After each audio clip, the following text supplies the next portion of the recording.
Hello guys, marami na po ang nagtatanong kung paano po natin ginawa ang video na to. Ito guys, papakita ko pa sa inyo kung paano natin ginawa. Tara na, sundan mo ang aking tutorial. Open CapCut, select new project, tayin po natin, select the video, pagkatapos mag-add one, po tayo konti, pagkatapos mag-acting lang po kayo na parang wala lang. Tapos mag-acting kayo na parang mahinagis kayo na damit. Ayan. Second clip po natin ay maghahagis tayo ng damit. Hintayin nyo lang mga idolo yung paghagis natin ng damit. Ayan.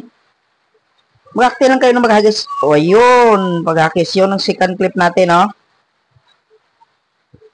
Pagkatapos, i-delete nyo na yung hindi na kailangan. Pagkatapos, yung third clip, umasta kayo na parang nagsuot kayo ng damit. Tingnan natin mga idol. Ayan. Select the videos. Select split. Didelete nyo natin yung hindi natin kailangan. Tapos yun, i-timing nyo lang.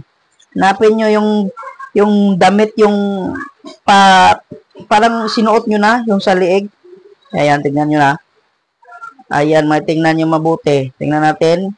Ulitin natin para mas klaro. Ayan mga idol. Yan.